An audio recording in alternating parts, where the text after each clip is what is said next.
Thank you for being with us.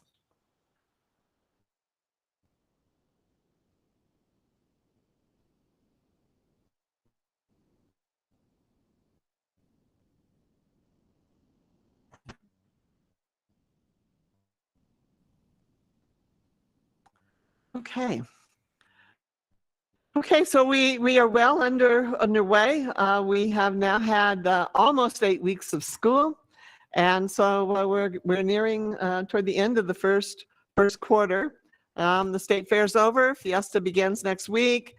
All of our elementary schools will have balloons aloft, and that's an exciting opportunity for our students, our staff, you would be welcome.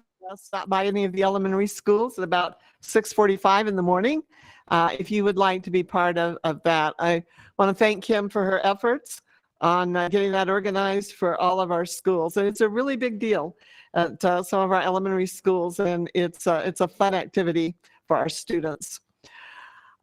Just as a calendar item, October 5th is a professional development day for staff. And then we have fall break Thursday and Friday of next week, not of this week.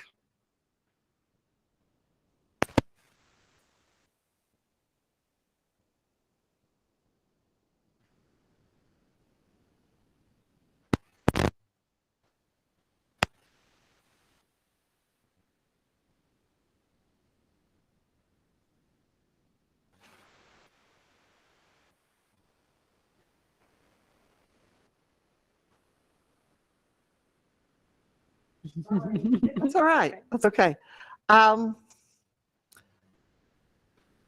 Just to let you be aware, a lot of things are now beginning to happen in preparation for the legislative session in January. So many of the decisions that will be made in January really being made now in committees. And so it's an opportunity to have input on important issues. It's important that we are represented during those meetings. And I was asked to speak with a couple of other superintendents to the Public School Capital Outlay Oversight Council on the 20th. And the discussion was over two things that we discussed that Mike Baker and Lauren presented to you last time about offset and impact. And so talked about how that would impact our district, as did a couple of others. We met this morning for 3 hours with LFC staff on issues that are important to school districts and the NMCEL legislative platform. And then on Thursday, the 29th, the Public School Facilities Authority will have a town hall meeting at Enchanted Hills Elementary from 5 to 7 to solicit information and input about the adequacy standards. What that's all about is, what should be an adequate classroom? What does an adequate classroom look like? What does an adequate gymnasium look like? What are the things that go into a STEAM lab? And so if you want to have any input into that, or you want to hear that, you are very welcome to attend 5 to 7 on Thursday, the 29th. And the public is also invited.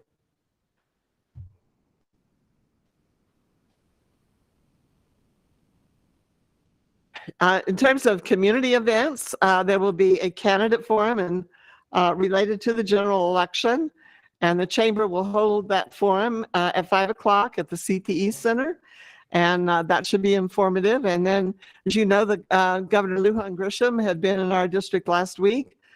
This afternoon, gubernatorial candidate Mark Ronchetti was here and visited with our staff, and we had a good session with him as well.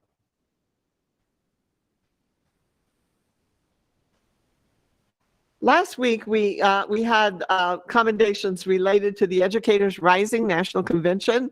We had a couple of students who were not able to attend, and we certainly didn't want to miss an opportunity to recognize them for their really outstanding achievement. And so we're going to back up, and we're going to try to do that this evening, and that will be a very good part of our agenda for this evening. And then we have some departmental reports.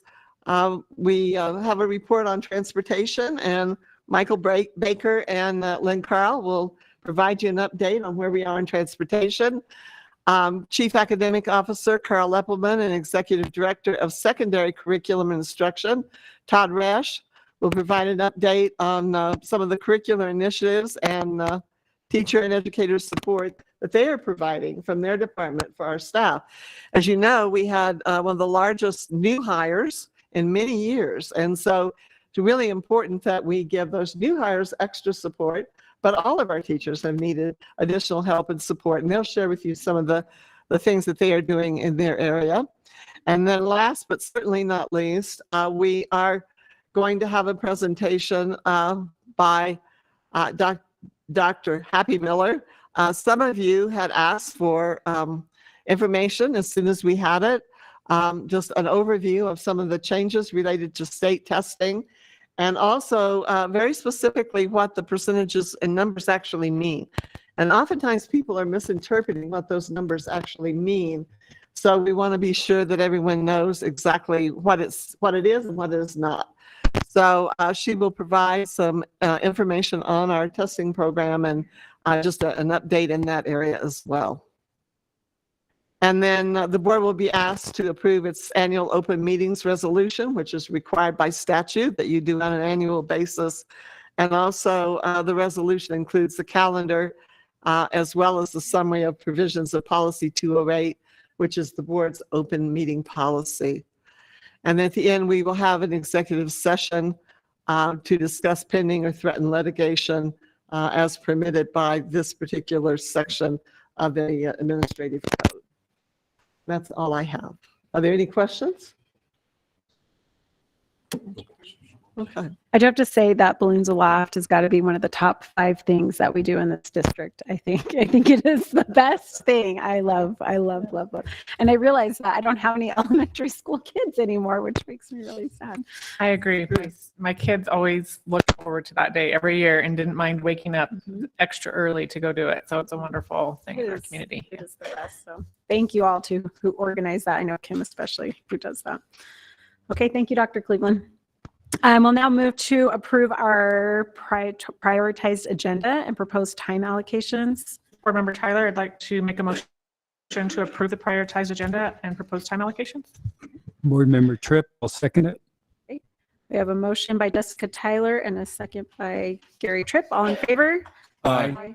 Any opposed? Okay. Motion carries 4-0. Okay.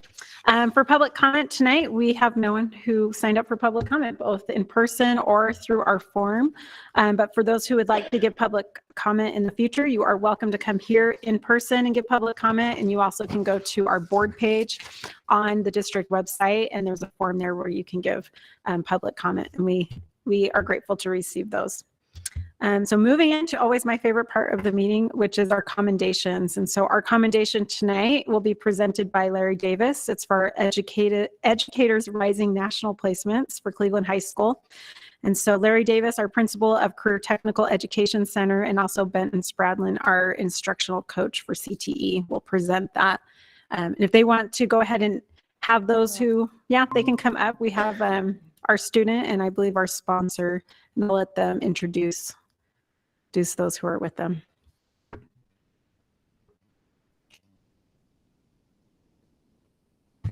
Madam President, is this on? I think so. Madam President, members of the board, Dr. Cleveland, thank you so much. It really speaks volumes of this board's commitment to students to have another run at this. And this really is what it's about. These students just exemplify everything we love about Rio Rancho. And they come to school every day and they put their best foot forward. And these really are our future educators. So I'd like to introduce Mr. Benton Spradlin, program manager, and to talk to you all about a few things about these students.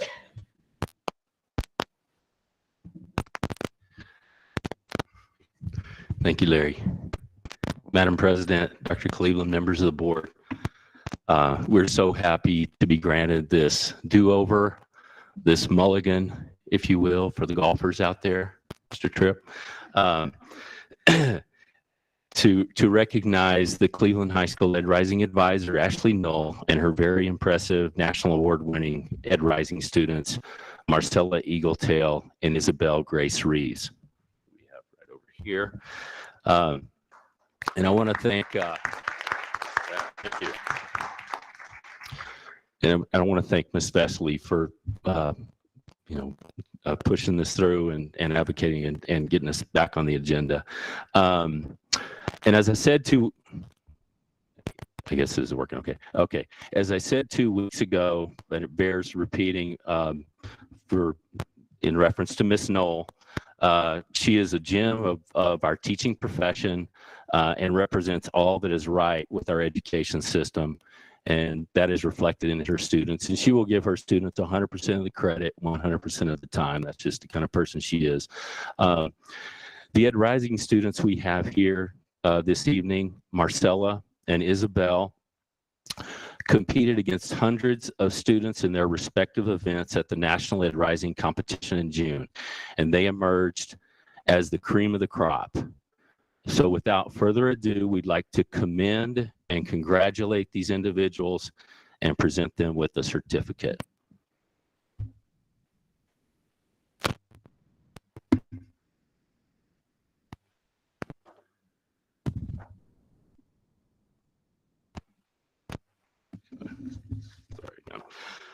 With her 7th place national award in impromptu speaking, congratulations goes to Marcella Eagletail of Visu Cleveland High School.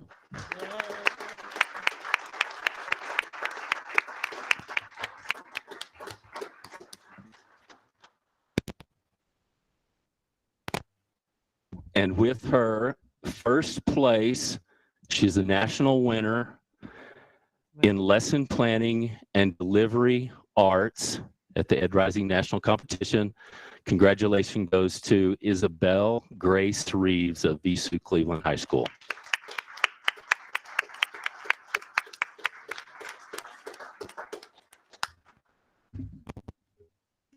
And one more here.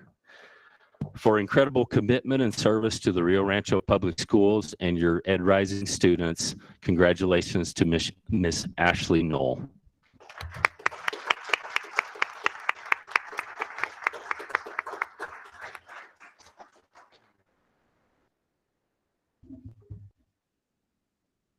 Madam President, members of the board, we all know that these students didn't get here by themselves or through the hard work of the teachers. So at this time, I'd like to ask any parents that are in the audience to stand up and be recognized.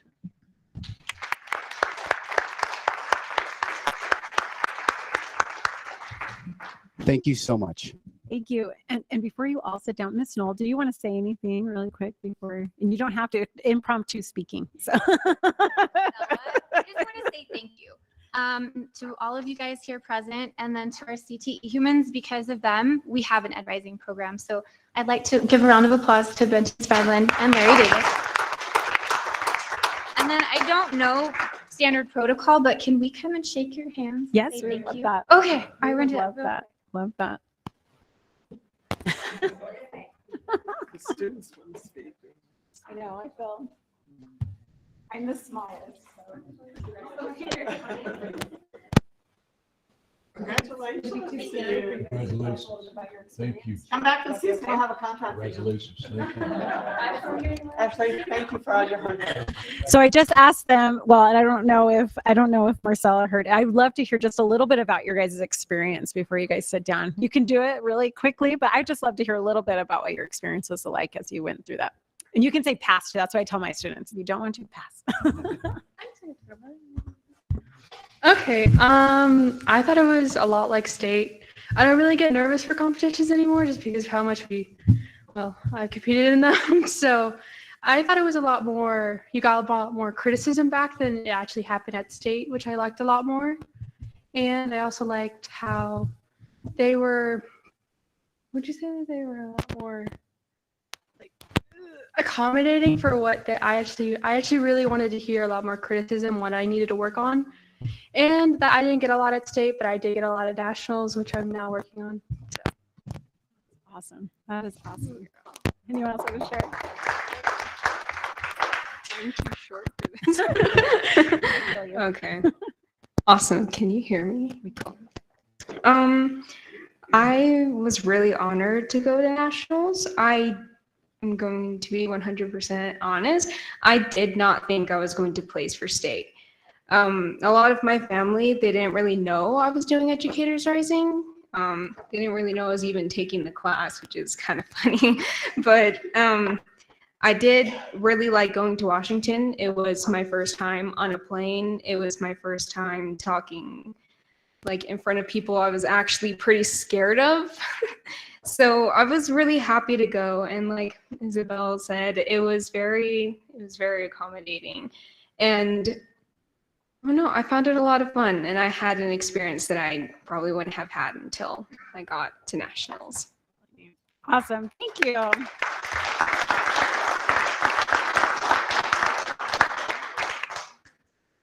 Thank you so much for sharing that. I know that can be scary, but you guys just went in front of all those people before. So thank you. What wonderful skills to have. I will say that, you know, when we are in our schools and we're able to give them this sort of experience at this age, it just helps them so much as they get older and in their jobs and all of those things. So thank you so much. Dr. Cleveland, did you want to add anything before? I mean, just again, congratulations. As I said, come back in a few years and we'll have a contract for you. But there's nothing better than to see our students go through and come back and teach for us. And so we hope that you will consider when you're done with your program that you'll come back and be part of the school district as a teacher.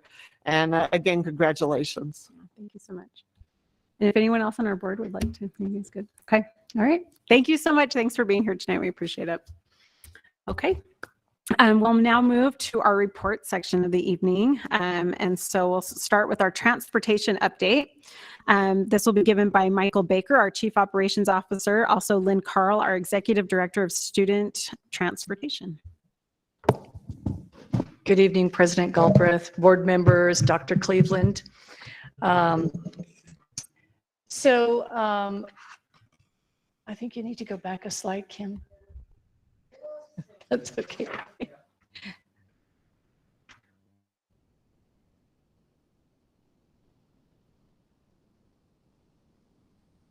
Lynn, we're glad you could be with us tonight. I know sometimes things are crazy at the transportation office. Thank you. We had 9 call-ins today, so it was a little frantic. Yes. Well, thanks for being here.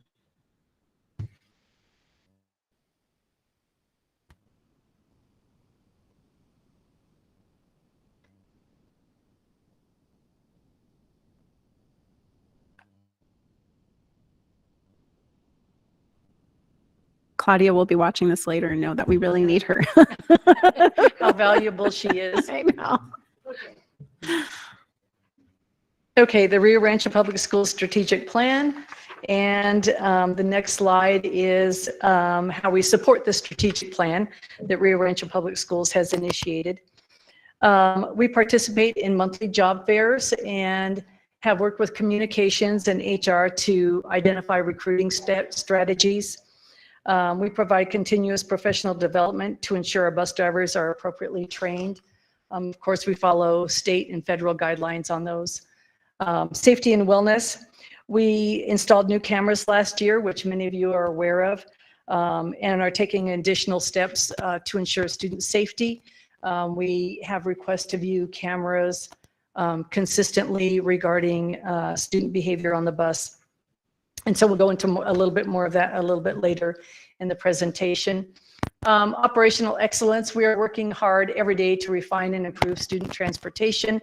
That's an ongoing issue, not only for us, but for all transportation departments throughout the United States. Currently, we have 64 bus routes that we run.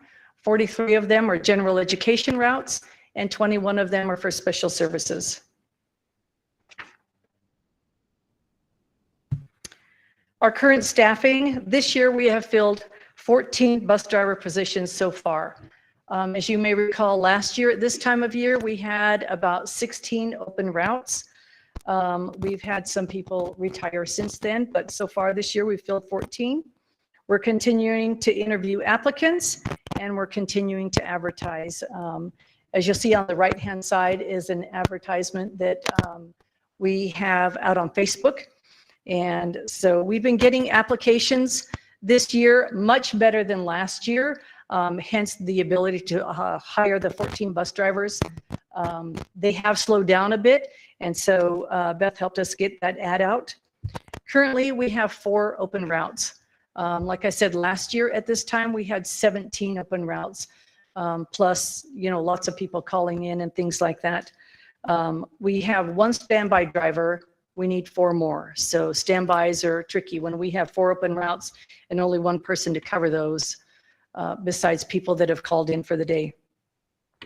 Additionally, we have reorganized staff and will now have a position dedicated to reviewing videos. As I spoke before, we have new cameras, which is really nice. So we have lots of good video on the buses where we can address student behavior. Student behavior is an issue still ongoing this year, as you know, not just on buses, but in classrooms, et cetera. The request for reviewing videos is just way too much for us to keep up with. It takes a considerable amount of time. So we have given up one of our positions to get someone to just review videos all day and make reports.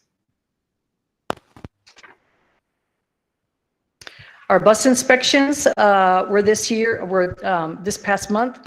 They were required semi-annually. For our fall inspections, we had 81 buses inspected. So that's our 64 routes plus our spare buses. 78 buses passed inspection on the same day. 1 bus has not passed inspection yet because of electrical problems that's at the dealer. And we have 2 other buses at the dealer that have not been inspected yet. They were brand new buses and the horns aren't working and that red tags them. And so they're at the dealer for that. Balloon Fiesta, as well as field trips. We're once again transporting field trips this year. We haven't done that for a couple of years, so that's exciting for the schools. The schools have been very excited to book field trips. They're anxiously booking them, and we're getting quite a few trips booked. We're providing transportation for the Balloon Fiesta 50th anniversary. It starts October 1st this weekend, so we'll be up at dark 100 getting those buses out there, and it ends to October 9th. So if you want to go to the Balloon Fiesta, come and ride a bus.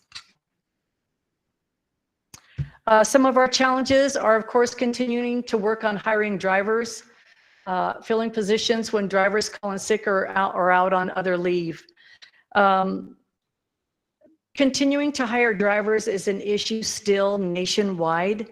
One example is Anchorage, Alaska.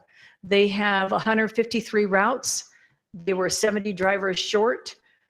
What Anchorage ended up doing is providing transportation to 1/3 of their general ed students periodically. So what they did is they took all of their general ed students that were eligible for transportation, divided them into 3 groups. They got transportation for 3 weeks for group 1. For 6 weeks, they didn't get any transportation. Then they go to group 2. They got transportation for 3 weeks, then no transportation for 6 weeks. Chicago was short 400 bus drivers this year. So we have really done quite well by hiring 14 drivers and having only 4 open routes at this red hot minute. So we've done quite well compared to a lot of other districts. It's just an ongoing issue since COVID. As we know, other businesses are struggling to get employees and get them to stay, et cetera.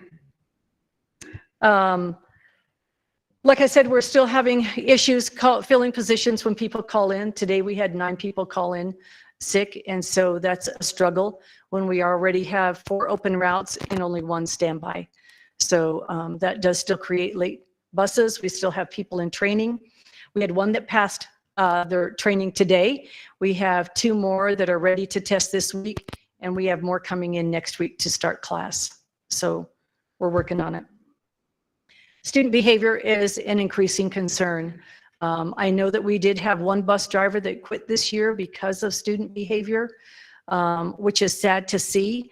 I haven't seen that in a long time that someone has quit because of that, but I know that's an issue, not just in our district, but that is also nationwide. The same periodical that I get, School Transportation News, that talks about the driver shortage, they also talk about student behavior nationwide and trying to manage that. That is an ongoing issue for everyone. Hence, we are having someone just to view videos and try and help manage that. This year, we have also worked with the schools in a different fashion for doing referrals for the kiddos on the bus that are not behaving on the bus. The assistant principals are helping us with the referrals. I will say it's been very nice working with them. They have actually been stricter than we would have been as far as time off the bus for things like bullying, things that are very serious nature, things that are dangerous on the bus.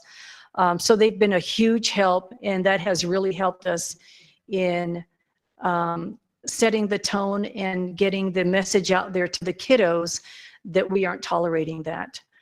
So hopefully, as we slowly work on that, we'll get some behaviors to change, whether it's in the classroom or on the bus.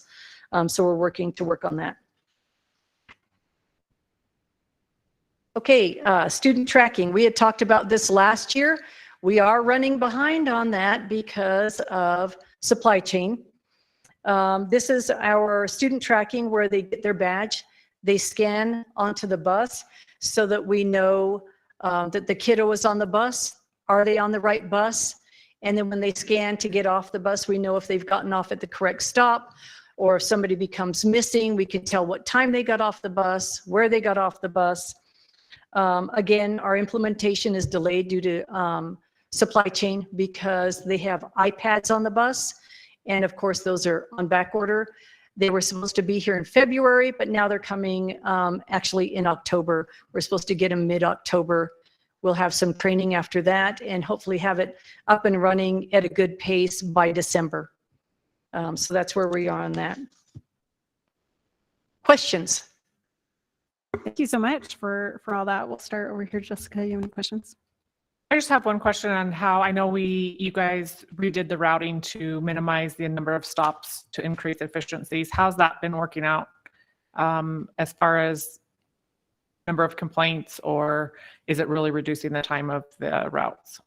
It really has reduced the time on the routes. Yes, we have gotten some complaints. Whether it is because they are used to having a stop right in front of their house or right by their house, then they want that reinstated, or that the stop times have changed because there are fewer stops, and so they might have to go to the bus stop earlier. And so we've had a few complaints about that. In the beginning, it was quite a few complaints, but as we explained how we were managing the routes and getting the buses there more timely, they have died down quite a bit. We have very few complaints now about that, but we did have some. And some of them were legitimate, and we did have to adjust because we realized that, you know, we do need to put a stop back in there, maybe for safety reasons.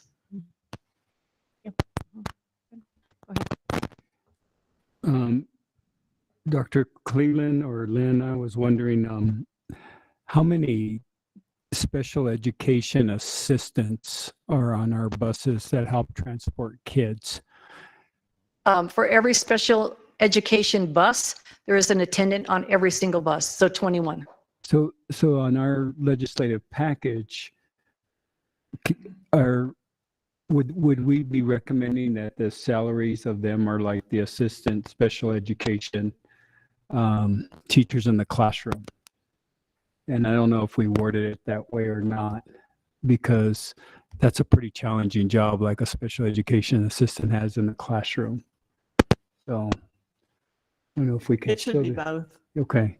All right. It should be both. Both those bus attendants, to in effect, are assistants as well. Mm-hmm. Both of those we would, I'm sure, be able to recruit more if the compensation was better. So we made a lot of progress with drivers. Hopefully, as attendants and educational assistants for classrooms, the state will look at doing something for them as well. But we do have, educational assistants. We still have a good number of positions not filled, but I guess we filled all attendant positions for special ed. We still have 2 attendant positions to fill, and we have 2 of them coming up in training here real soon. Federal regulations only require us to have an attendant on the bus if there is a wheelchair on the bus. That's a federal ADA requirement. But Rio Rancho Public Schools, it's wonderful here because we do have attendants on every bus. Albuquerque does not. They mostly have them only on buses that have wheelchairs. So it's really nice here that we do have attendants on every bus. Yeah. So my other kind of thought was the possibility, and I thank our bus drivers, but I'm just wondering if there might be any training that they do go through about behavioral management techniques from our educational side of the aisle, you know, that might be able to lend some professional development just to how we're, I guess, trained as educators to handle disciplinary, but that may be a possibility, you know, for our bus drivers. And then the last thing I have is if maybe the board could get trained on those iPads, it'd be neat to see them in December when they're, not in October, but in December when they're up and running. So we get questions in our neighborhoods. Yeah, that'd be great. Yeah. We are trying to get as many drivers as we can. All of our special needs drivers and attendants get CPI training.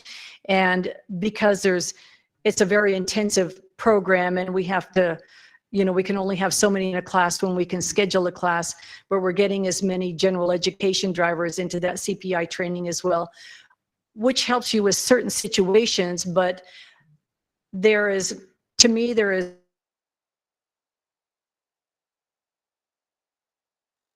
that is a topic of every single in-service. When we have in-service classes, we always touch on passenger management in some fashion because there are so many different things that come up, and just learning different techniques to handle those. And it's not necessarily just the individual student, but it's the group of students or whomever they're around or the situation. And so we can always use some more education on that. Especially the new year, like a new teacher, you know, there's just so many resources if we can put them around them just to help. Right. Yeah. Yeah, correct. Wait. Nothing. Okay. I have a question really quick. Sure. Kind of along the lines of Jessica Tyler's question, but you know, we changed our start times and our end times, that 9:10 and 4:10. Are you seeing that at some point we can go back? I know it's been a hardship on some families. And luckily, at least we had 2 more elementary schools who went to that early time. So I don't think it's as, you know, hard. We don't have as many schools doing that. But does it look like that might be something that we're going to be able to go back on? Or is it, I mean, for this, I mean, we're hiring a lot of people, but is it looking like we might be able to change that at some point here in the future? Maybe that's good for Dr. Cleveland and for Mike Baker. I don't know. I'm not prepared to answer that yet. Okay. Okay. The biggest reason is to give us more wiggle room between the routes. Mhm. Because 5 minutes is huge to us, as you know. You know, just like if you're picking your kiddos up and friends up for soccer or something, that just that little bit of time can make a big difference. I'm not prepared yet. We haven't gone long enough in the year to tell if we could move it back again. I can't imagine we could change it 10 minutes, maybe 5 minutes, but I'd have to think about it. Okay. Well, and like you said, I think it's the same for parents. Even 5 minutes, I think, would make a huge difference in there. So anyway, I would just be something I'd like to keep updated on as we keep moving forward with those things. On that, Dr. Cleveland, you talk a lot about we're on that 4-tier system for our transportation. What would it look like for Rio Rancho Public Schools to be able to go to a 2-tier system? What would be the things that we would need to be able to do that? We would need a whole lot more buses, and we would, of course, have to have drivers to drive those buses. This morning, LFC, we were meeting with them. They discussed the desire on the part of many legislators to go to a longer school day. And one of the questions, you know, I raised is, you know, that sounds really good. And I think we would all like to see that rather than a longer school year, have a longer day. But when you're stuck in a 4-tier, you know, our buses roll out at 6, I believe. No, we have the first drivers come in at 5:15, they're special needs, and they roll out about 5:35. 5, okay. Our last buses come in about 5:30, sometimes 5:45. And again, it's the special needs buses that have the really long routes because they're transporting kiddos all over the district. It will be very hard for a longer day if we're already going 12-hour days. So, but we would need more buses and drivers. And we talked about that this morning. That would almost be a condition of going to that longer school day. It would be wonderful if we could do just two, a double route. It would allow us to do so many other things, after school programs, tutoring, support for kids, so many decisions. In fact, almost every instructional decision in the school district is run by transportation. And so it would really be great if we could support that initiative, but it would require considerable investment. And I think the only two districts that applies to, I think, is Albuquerque and Rio Rancho. I believe that Las Cruces is only 2-tier, but I'm not sure about that. And I think Santa Fe is only 2-tier.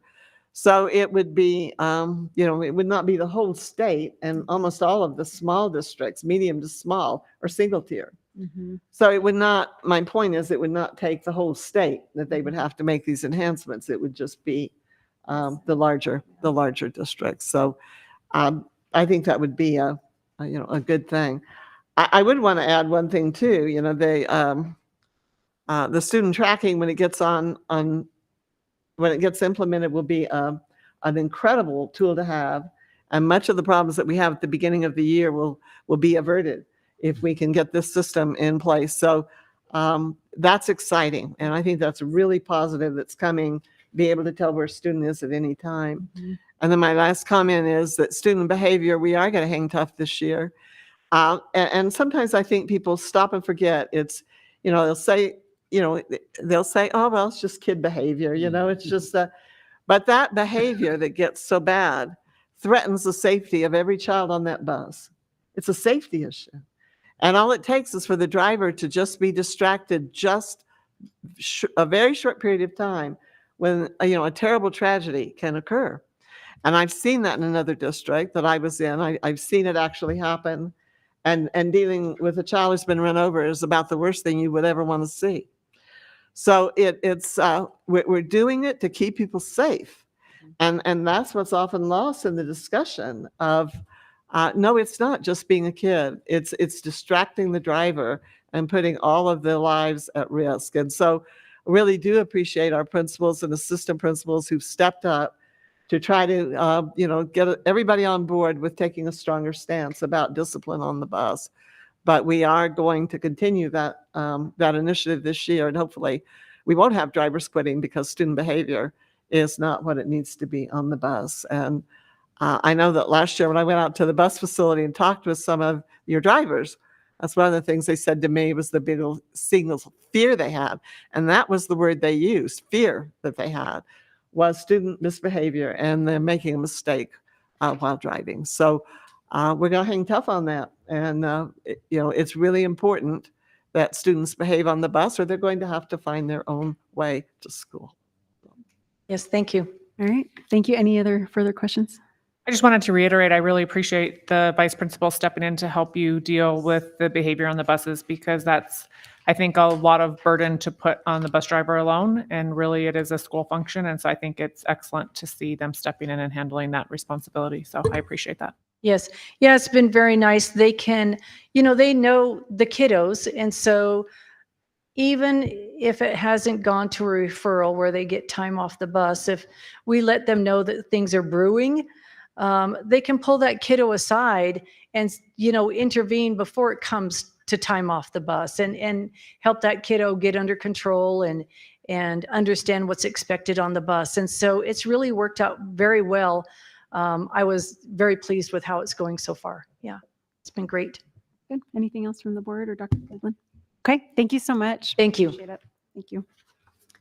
Okay. Our next report will be on secondary curriculum and instruction update. Carl Leppelman, our Chief Academic Officer, along with Todd Resch, our Executive Director of Secondary Curriculum and Instruction, will present. There we go.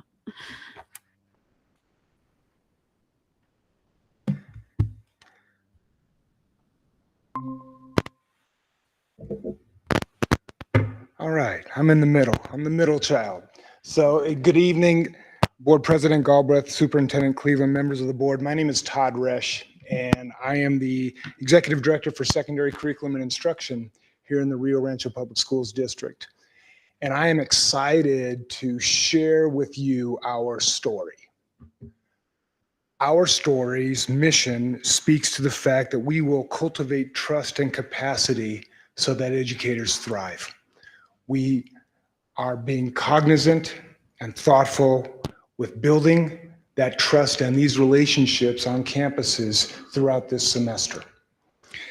If you look at the Rio Rancho Strategic Plan, we believe that our story involves each of the components of that plan, starting with staff excellence. We demonstrate staff excellence in a variety of ways by investing, collaborating, supporting, and producing. So what does that look like at the secondary C&I? Like, how do we satisfy that strategic plan and that tier? Well, it starts with the investment that we make in our new teachers. I believe, our team believes, that new teachers are the most important professionals in the district, and they deserve an investment of our time, our resources, and our support. This team that I've been working with, our secondary team, have been implementing a new teacher induction program, new teacher orientation. We visit campuses where we speak face-to-face individually with new teachers. And also we have 4 virtual meetings throughout the school year that they sit down with their mentor teacher. What you see in front of you there is a graphic. It's actually a digital notebook that is ongoing that each new teacher has received. And they will complete that notebook throughout the course of the year. And those 4 tabs represent the 4 meetings that we will have virtually. So the next thing that we do is we also collaborate with veteran teachers in a variety of ways. Not only do we have one-on-ones on campus with them, but we also have high school curriculum and instruction meetings monthly. We meet with PLCs and those teachers as well. We support teachers with their dossier. And also we facilitate, again, these monthly C&I meetings. We also support teachers in education technology. Recently, educational technology and that department was moved to curriculum and instruction. And we've been super excited about the fact that we get to work together collaboratively with education technology in implementing the best technological strategies to support teachers and students. And finally, we work at producing future educators in the Rio Rancho Public Schools District. How we're doing that this year is through a teacher residency program through the University of New Mexico. We have selected 4 schools that have upwards of 6 teacher residents per campus, maybe about 5 actually. Those 4 schools are Sioux Cleveland High School, Mountain View, Enchanted Hills Elementary, and Puesta del Sol Elementary.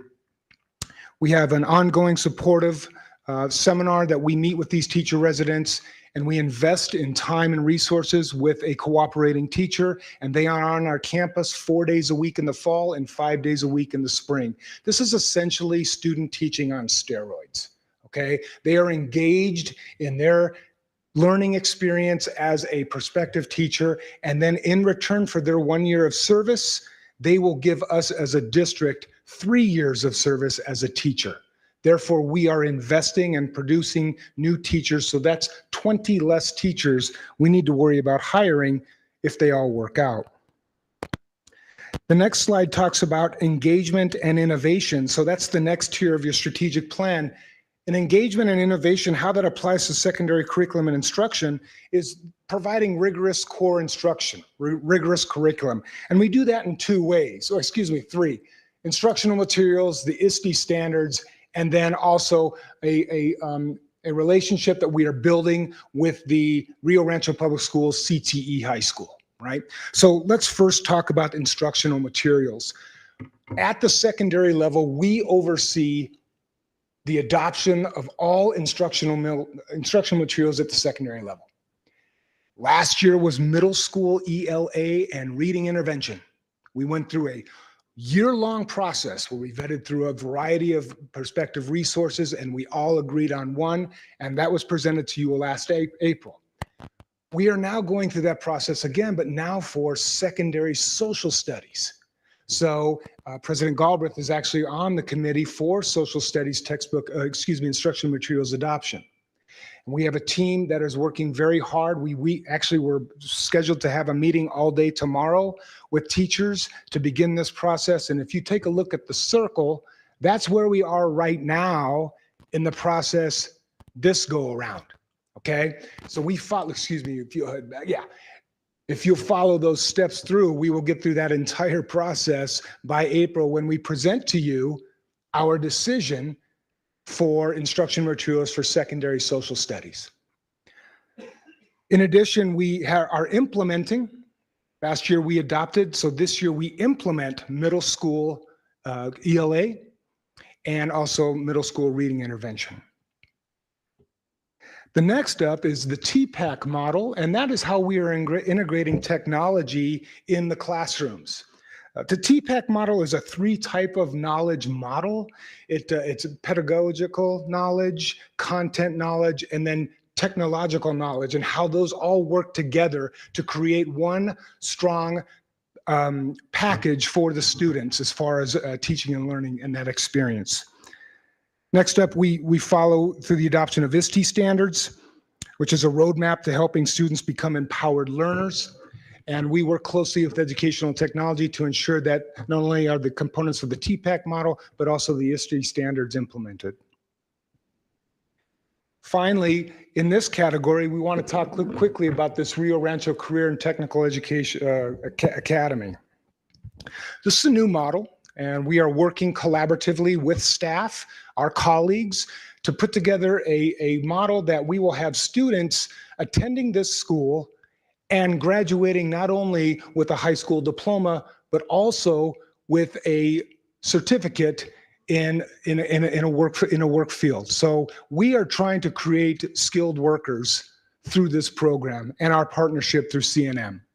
So a student comes to our school in 10th grade, they take high school part-time, they'll take the 4 core, and then they take CTE courses the rest of their day.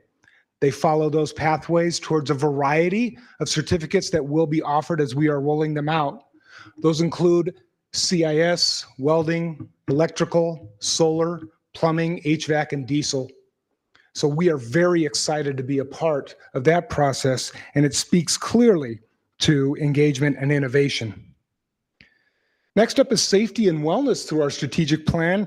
And we have identified safety and wellness are implemented, those strategies are implemented through our department by way of staff and student online safety courses that they will be taking every year. Also, educational technology goes through a rather extensive app vetting process to ensure that the free apps that are released through one-to-one devices are safe.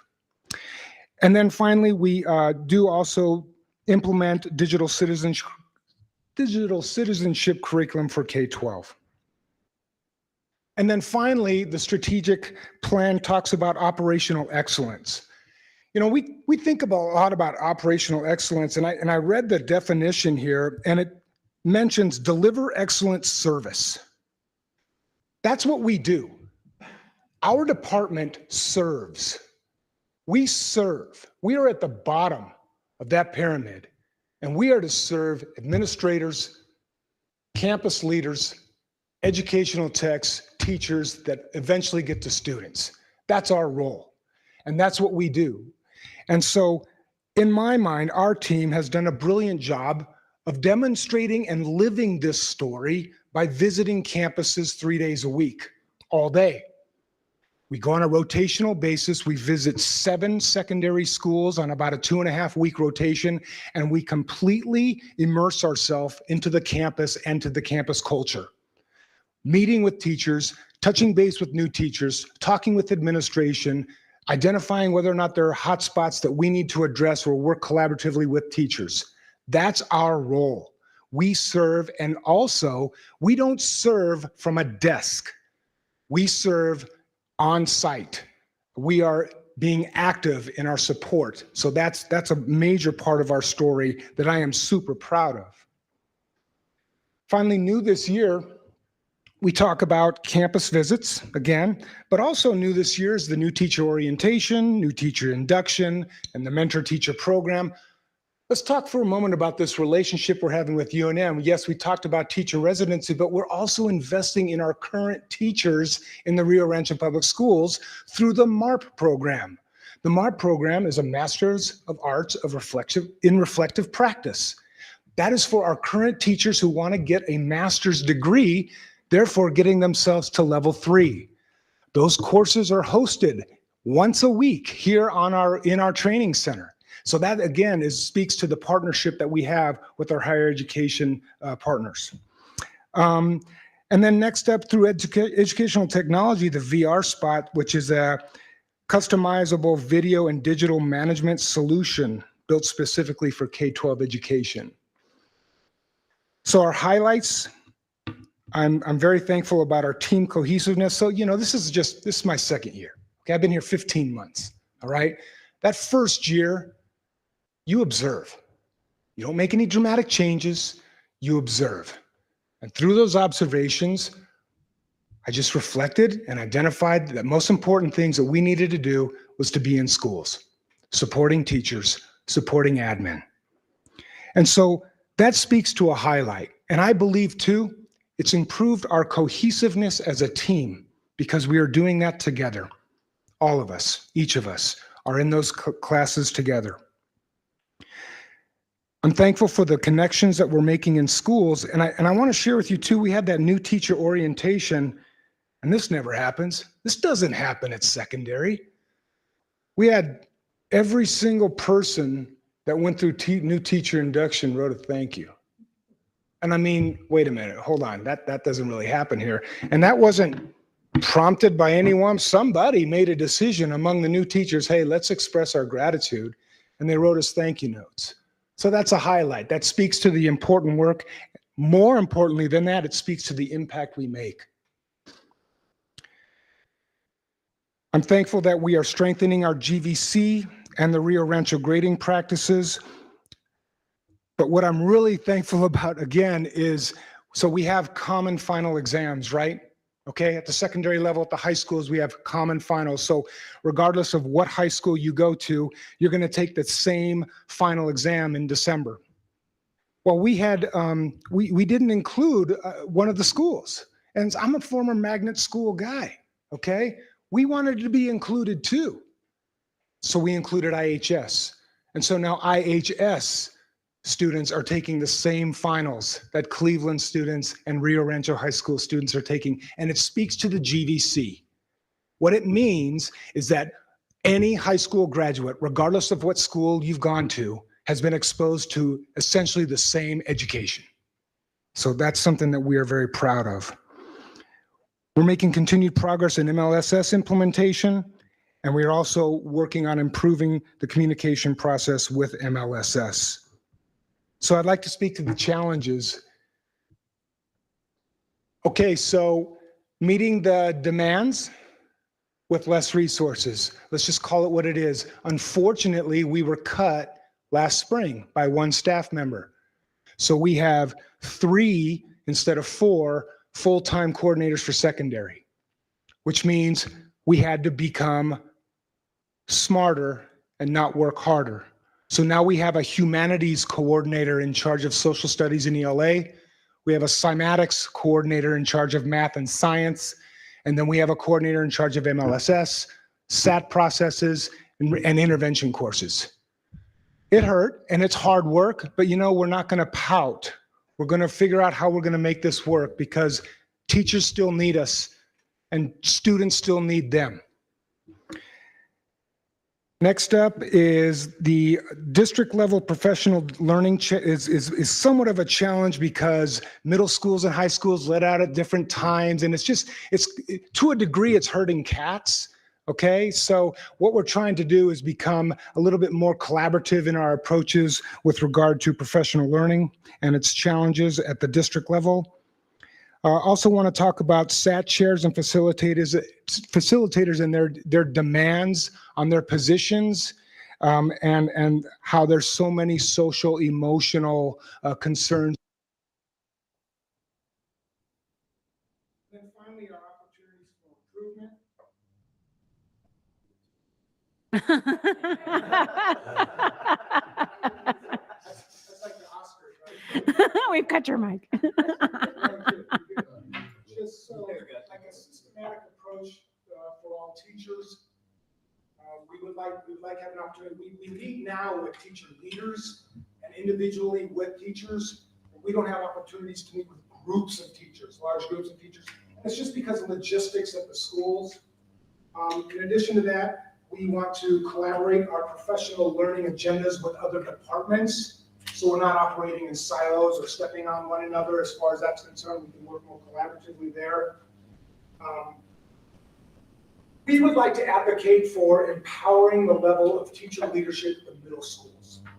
Currently, the CLs, content leaders at the middle schools, do not have a prep period embedded within their schedule so they can concentrate and focus on being a campus leader, being a leader within their content, okay? So we would like to advocate for that. I'm almost done. And then finally, meeting the needs of students needing layer 2 and 3 supports in MLSS. And then just finally, as we plan into the future, we just continuously want to seek ways in which we can support schools and departments to improve teaching practices to the very best of our district's ability. That's all I got. And I stand for questions. Okay, thank you so much. You always do such a great job in presenting. I feel excited about everything, so thank you so much. I'll start on this end. Jessica Tyler.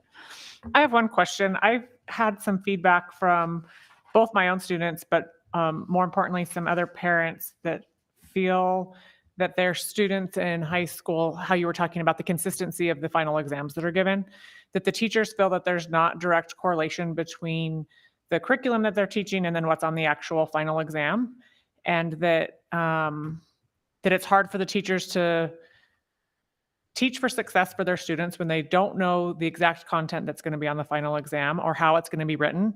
And so then it looks very different than how it's being taught, which in then turn leads to not very good grades on final exams, which are very impactful on student grades. And so I've heard a lot of frustration from parents and students alike on that. So if you could talk a little bit about the actual curriculum that leads to that final exam, or why there might be a disconnect and what we can maybe do about that.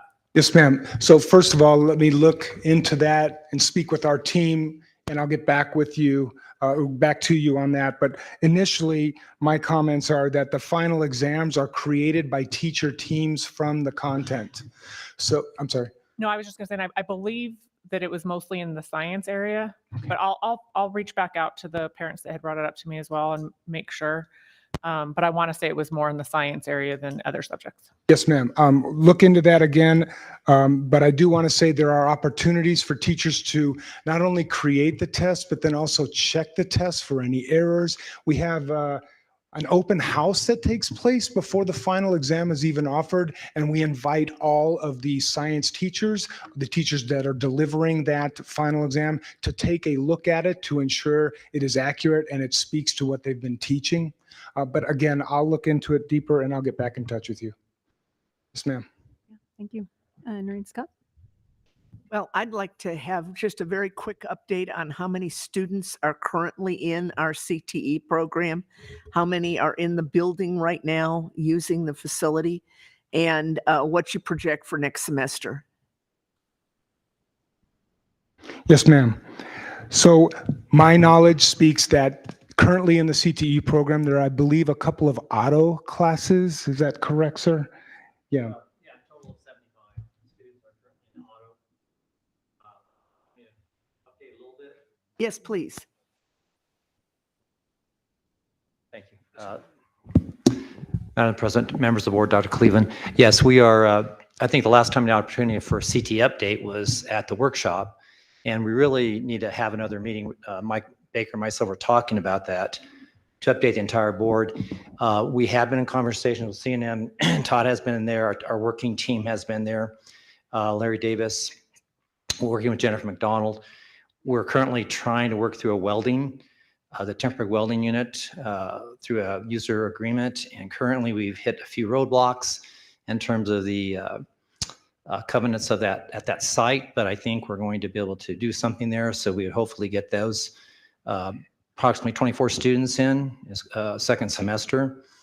We are currently also, Todd and myself, working on the computer information systems classes, which we have some infrastructure to put into that building that needs to be done through IT as well as, so really as our last program meeting, we looked at that and it's probably a start of 24 to get that teacher in place, because you have to have teacher, students, as well as the infrastructure for that that's a computer information system class. I'm sorry, fall of 23. Okay. So thank you. Yeah, Noreen's going, what? So really, we were hoping to do spring for that, but we're still working at it. We're a can-do district. We're trying to meet. There's a couple things we must look at though. There's areas in that building that we can use and areas we cannot use as we go in there to renovate. So our intention is to go in and renovate. And at the timeline we go over at the workshop, but we want to make sure there are places Larry Davis currently can be in and places he cannot be in relative to students. So that's the current goal, is certainly by spring have 100 students roughly. I know that's far greater than we had in auto prior, but we would like to add more, but right now we're limited to the actual space we have and labs we have. Thank you, Carl. Yeah, sure. Thank you. Anything else on you guys? Okay. Gary? Todd, excellent report. Thank you very much. I just have one suggestion to the overall strategic plan, and it was on safety and wellness. And it was online safety and wellness. And just to emphasize, we really talked about the CTE, about the fact that we're going to have at some point adults with students and maybe some more face-to-face. And I'll just, to the point of recognizing and reporting child abuse and neglect, that they know that they're dealing with underage kids and they're adults, and we expect a lot of professionalism. But thank you. Yes, sir. Sir, thank you. Thank you. Okay. Really quick before Dr. Cleveland goes, I just, I was really impressed with that notebook that you're giving out to new teachers. And also, I'd actually really love to see that, by the way. I'd love to see that. But our teachers, someone told me once, it's almost like you're in the trenches basically of a war as a new teacher. We were talking, I think it was in the, as I was in that room with all those teachers, and we were talking about new teachers for curriculum, the social studies curriculum. And they were just talking about how hard it is. You're trying to get to know your curriculum, and then you're trying to do all these other things and how hard that is. And so that was just, it was really good to see all those supports that you are giving to new teachers. I think it is so, so needed for them, that we want to keep those new teachers in our district and keep them wanting to teach in our schools. So thank you so much for doing that. And then just a note too, on that social studies curriculum as they're going through, I'm so impressed. I'm just so impressed by all the organization that's going on there. It's really being well done. So thank you for that. Yes, ma'am. Thank you.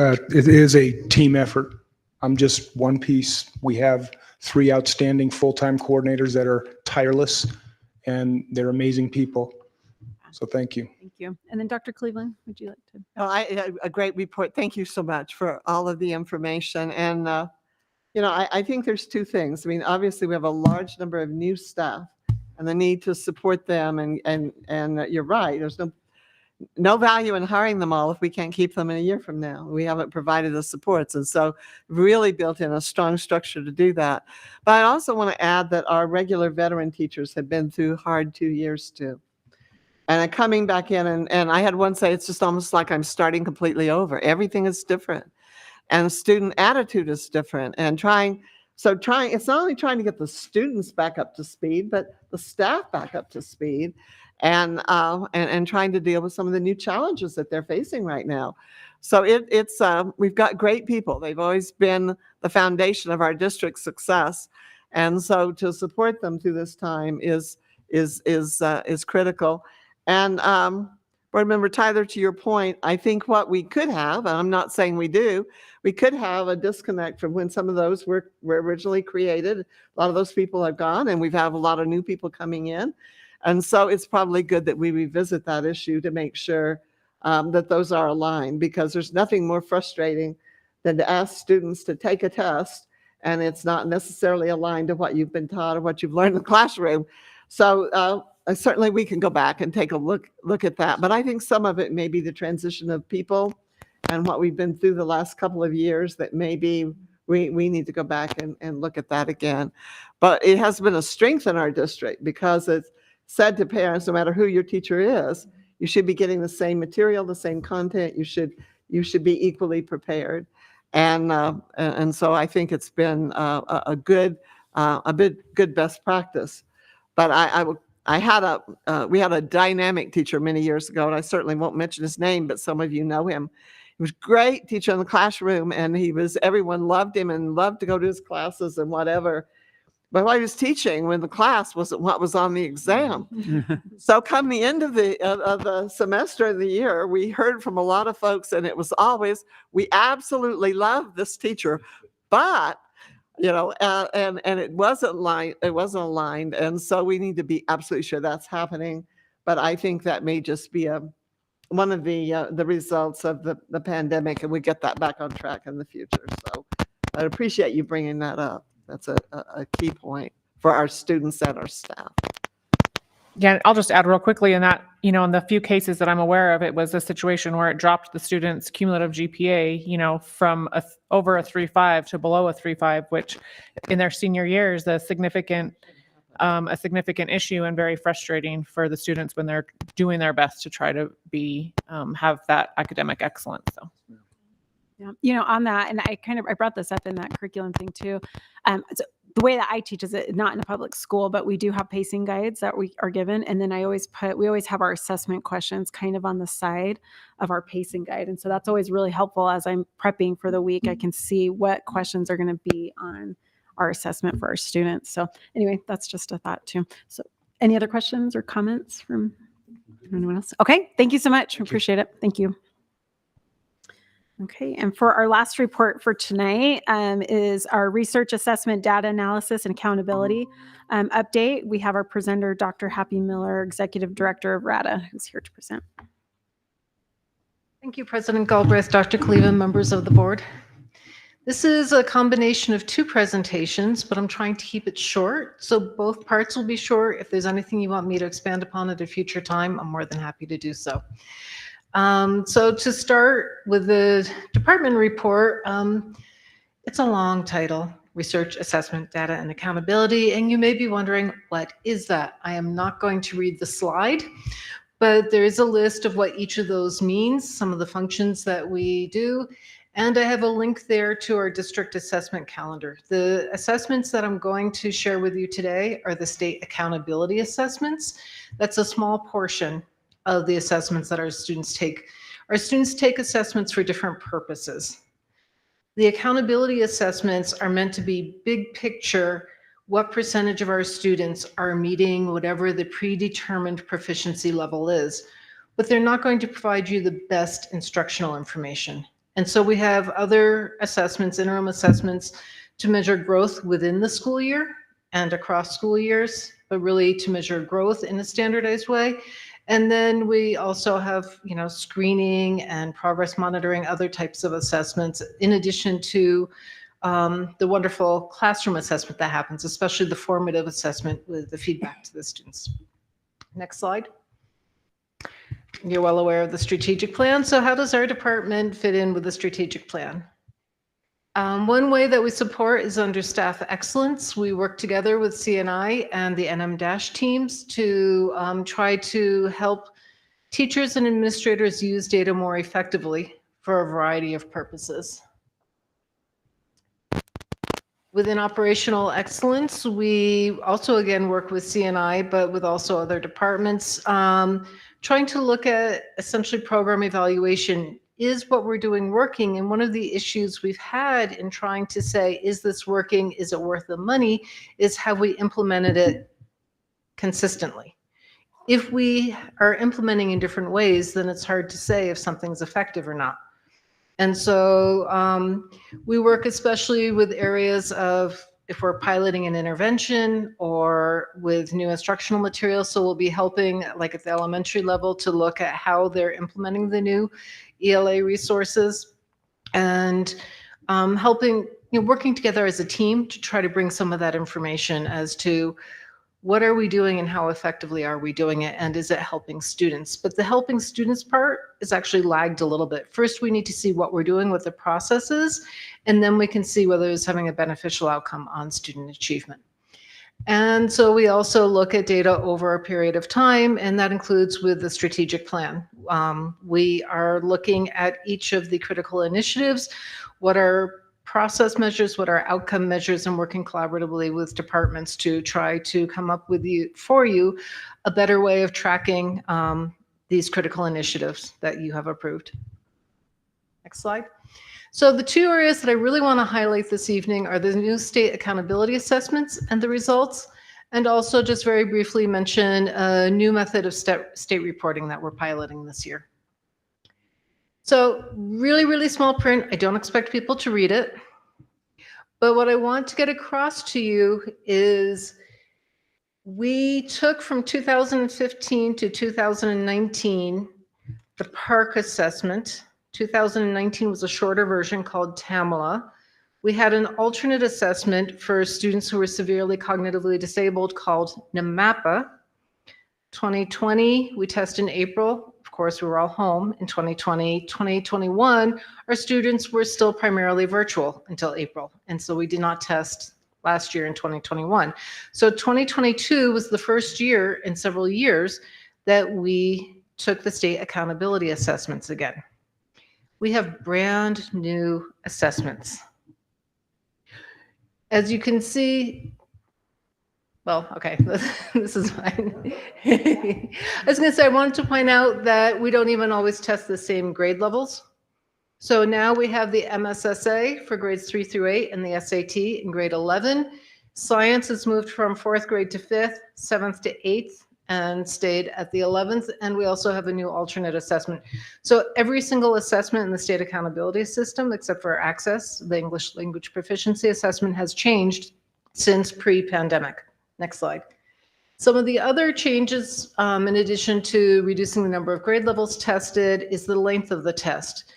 There are fewer units. The units are shorter. We went from extensive complex tasks to more multiple choice and sort of constructed response that's easier to score. The benefit of this is next spring, we should get the results back within a few weeks, at least preliminary results. But in order to do that, there's a trade-off. You're going to lose some of the more complex open-ended tasks. We've gone from 5 performance levels to 4, and we also changed the standards, which are being measured in the science assessment. We're now taking a science test that measures the next-gen science standards. So the main message from this is we cannot compare to pre-pandemic scores. People will want to compare and say, how are we doing prior to the pandemic? But they're totally new tests, new blueprints, new performance levels, new definitions of proficiency. And so really we have to consider this year to be a baseline for future years.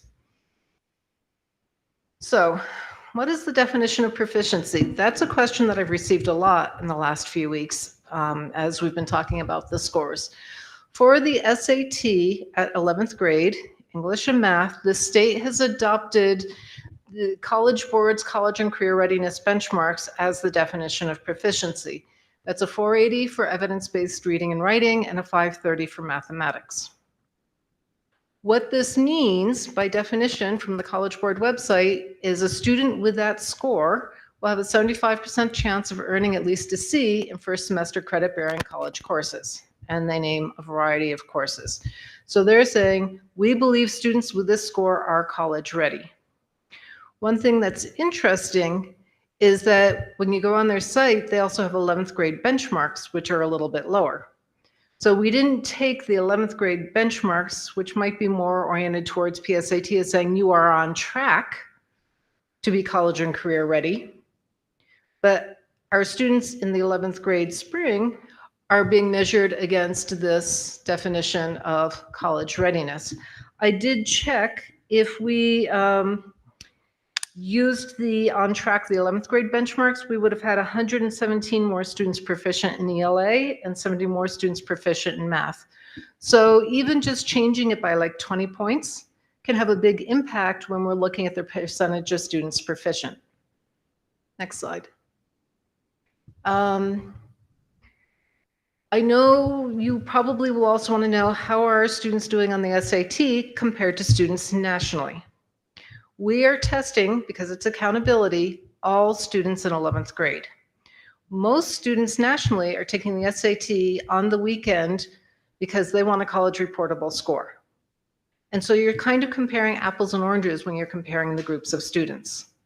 And so we would have to look, and I can look and see if I can find another state that's using SAT for accountability purposes and using the same cut scores and using SAT. I know some have used ACT. A number of states do use them as an additional college and career readiness benchmark, but I would need to see that they're really testing all their students to have a truly be able to compare. Because, you know, if you compare just those students who took SAT because they want to go to, you know, an elite institution or, you know, an institution to those who, to all students, you're really not comparing the same groups of students. Excuse me, though, give us what the score is, apples to oranges. Well, I'm just saying you have. So what I'm asking is, how do we compare, even if it is apples and oranges? Another state that has apples. Yes. Yeah. I mean, really, that's kind of what it would take, is to look at another state that universally tests it. When I took ACT and SAT, only a portion of our class took it. Not everybody did. And so you would expect a very different score than when everybody is taking it. So to your point, what you would need is to compare to another state where all students take it, as opposed to just those who are interested in higher ed.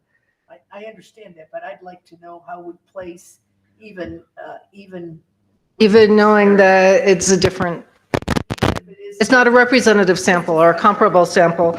65% of students met the college and career readiness benchmark on the evidence-based reading and writing, and 48% in math. Do you want to go to the next slide? I think we have our scores. So for us, for ELA, we are high 40s in proficiency. The dark blue is the district, the light blue is the state. And for math, it was 48%, and we are in the mid-20s. So we are lower, but please recognize, you know. No, I appreciate that. Thank you. I did bring it. I figured I would be asked. But I also want people to be very cautious in making that comparison. There are more states that are choosing to do this, to use the SAT as an accountability measure, because it's one of the few things that you really can compare nationally. And so I think there's going to be more, but I mean, just a suggestion, having served on the college board for 5 years, is to ask them if they could run that data for us, if they could find things that they think are truly comparable. So we get both, what is it in terms of those that are tests like we do. But I'd also like to know how our top students do in relation to other states that really only their top students take, their top academic students take the test. So I'm wondering if we ask them if they could not do that research for us, but I bet they could. We can ask. And I do know some of our students do very well. I saw several combined scores in the 1500s, with 1600 being the highest. So we do have some students who do very well. Science is a new assessment, and we perform significantly better than the state in science, especially at 11th grade. Next slide. Different test for grades 3 through 8, the MSSA, and the ASR is grades 5, 8, and 11, and we have a different way of defining proficiency. So to define proficiency, they start with descriptors, and I did put a link there if anyone wants to link and see what they look like. There's statements of the skills and knowledge that students should have if they are minimally proficient. So what does it mean to be proficient based on the standards? And they can be quite lengthy. Once they've done that, then they take the items after the students have taken the test and they rank them from the items that the fewest students got right to the ones that the most students got right. And you have a team of teachers compare them to the descriptors and say, at what point within here do we think a student should have gotten this question right, but not that one? Where is that dividing line between a minimally proficient student and a student who's almost proficient? And then based on that, the psychometricians do their wizardry and they translate that into a scale score. It is not a raw percentage. So you can't say they got 60% of the items correct. They decide based on these performance level descriptors and how the students actually did where that dividing line is. It is a subjective process with teams of people, and you have different teams. You might have teams for a grade level span, but not going all the way up. Next slide. Something that's happened in the past, and it's still true today, is that you should be aware that because it is a subjective process, every state has their own definition of proficiency. Every state that has its own state exam has its own group of people coming and saying, we think this is what proficiency means. NWA is one of our interim assessments, and they are used by schools, not every school, but many schools around the country. And way back when, in 2007, they published a report called The Proficiency Illusion, because this is not a new issue. This was also under No Child Left Behind. And what they did was they showed what score in NWA does a student need to have a 50% probability of passing the state accountability test. You notice that on the left, at that point in time, Illinois, you needed to be around the 20th percentile, which means out of every 100 students, you needed to be better than about 20. South Carolina was up above the 70th percentile. New Mexico, this was math standards, was the 4th highest at that point in time with a percentile rank in the 50s. So our test at that point was demonstrated to be more rigorous than all the bars to the left of it, many other states. So a student could be proficient in Arizona and then move to New Mexico and not be proficient, because this common test among them showed you need a different score to have a high probability of passing. So an average student, I put a normal bell curve there. An average student is right in that middle. Most of your students are going to be there. Some a little bit above average, some a little bit below, some way above, but not that many way above and not that many way below. So at that point in time, we were about the 55th percentile. Then we moved to Park. Next slide, please.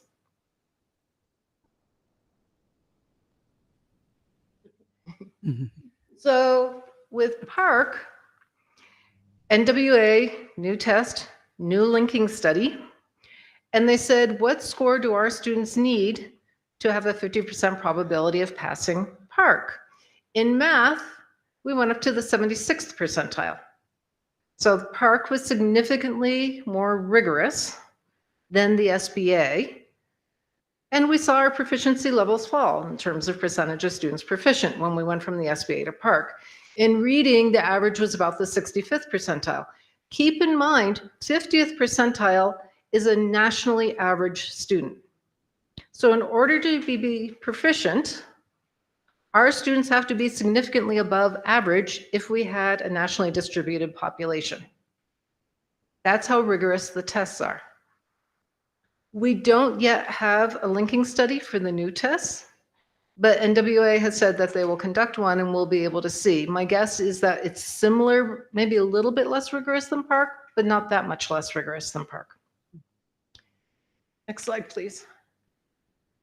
So this is how we did. On the left-hand side, it says ELA RRPS, that's grades 3 through 8, percentage of students proficient. The block to the right of it is the ELA state. So similar patterns, but we're significantly higher than the state. The math is very interesting to me because we have almost the identical pattern between the district and the state. Again, a significant gap between them, but they almost the same pattern. I don't think there's a huge qualitative difference between the instruction in 4th grade and the instruction in 5th grade. I suspect it has more to do with the rigor of the test. And so I'm talking to the state, and they may do a validation of the standard setting of the defining of proficiency to see, because with the ELA, they're close to each other. In a baseline year, you would expect to see that. They're close to each other, and so they're probably from year to year, probably going up about 1 year level in rigor.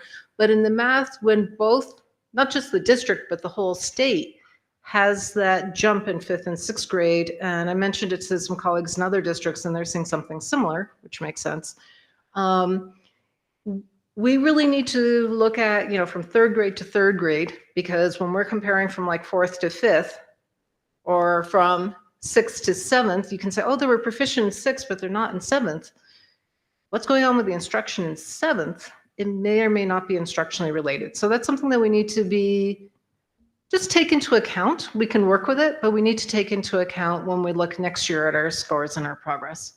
And then you see the 5th and the 8th grade scores in science. Gray is 5th grade, green is 8. And so again, we significantly outperform the state in science. Next slide. So here are a few slides showing how Rio Rancho compares to other districts around the state. We are below Los Alamos, but higher than Albuquerque, Las Cruces, Santa Fe, Farmington, Hobbs, and Gadsden. This is ELA. And this is district-wide proficiency. In math, similar pattern. Next slide. Science. But we're only 13 points behind Los Alamos in science. And we're like 14 points above the next. And then the state also reports K2 iStation data as early literacy data on their website. And I wanted to explain how we define proficiency for this assessment. It's different yet again. So for iStation, they look at the national distribution, and they took the 60th percentile as the definition of proficiency. It started when we first had iStation at the 40th percentile, because students below the 40th percentile need more strategic intervention. But there was a big gap in 3rd grade between students who were meeting that 40th percentile on iStation and those who were passing the state accountability assessment, where it's up like 70th percentile. And so the state shifted the definition of proficiency from 40th to 60th percentile so that there would be less of a discrepancy in terms of predicting who's proficient. But again, a nationally average student is 50th percentile. So if we have a nationally distributed population, 40% of our students would be proficient and 60% would not. If we were nationally distributed, and you can see we're at 34% proficient. We're a little bit underneath the national in terms of reaching that 60th percentile. Next slide.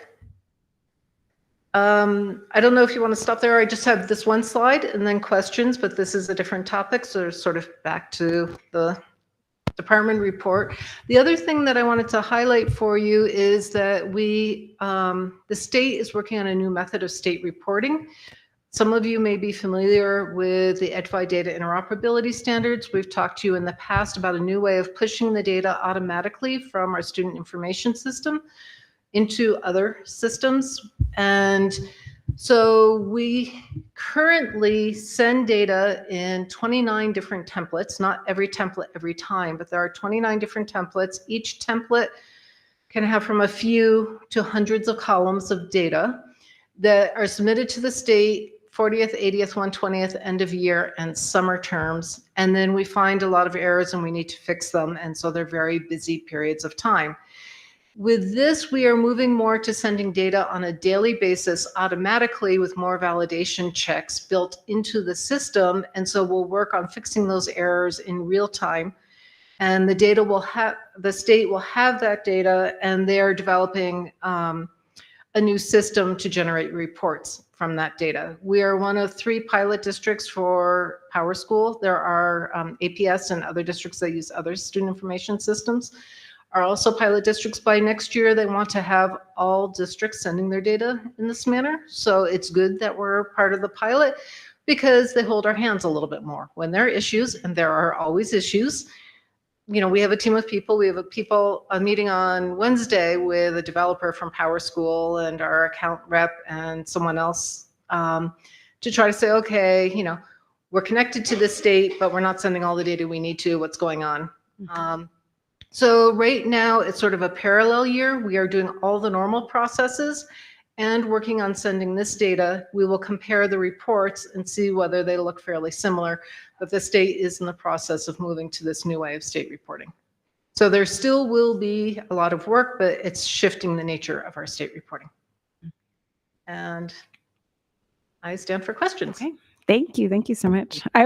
I love all the numbers. They hurt my head a little bit, but I always love seeing, and it is hard to see some of our test scores in different places this year, but I appreciate you kind of explaining that, you know, we're using we have different standards right now. So thank you for explaining that a little bit.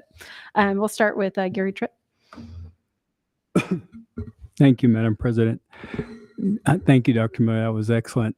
My confusion is, after 38 years, is the confusion we face in our communities, whether we're a teacher, whether we're a parent, or whether we're a student, and we really don't know exactly how to explain or how to get me, and I even have a degree, to understand where my daughters are or where my grandkids are based on everybody else. And I'm just wondering if Rio Rancho Public Schools, to the best of their ability, could put together something that when we have parent-teacher conferences, it gives them some kind of clear picture, because I think we've just confused ourselves for many, many years. And this is excellent, and I think I understood most of it, but I always claim that our test as an educator was more rigorous than the state of Texas. And I used to fight my friends all the time about that in the state of Texas.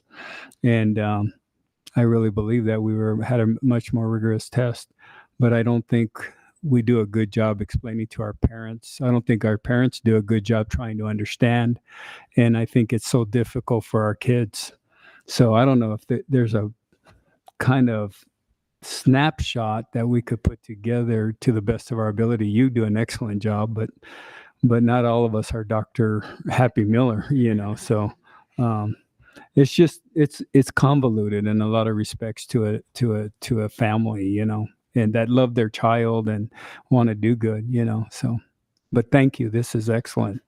I know the NWEA is a much better synopsis of trying to explain and trying to get parents to understand that. Let's look at NWEA and we have a better picture of your child. You know, that's what we tried to do in the past, and maybe that's what we're doing now. So, but we will be receiving paper-based individual student reports around October 25th. So during the November conferences, teachers will be giving a family report to the families and explaining. It's not going to, it'll just say where they are. It's not going to describe how proficiency is defined. They'll show where they are on, you know, the scale, and also provide some information about what parents could do.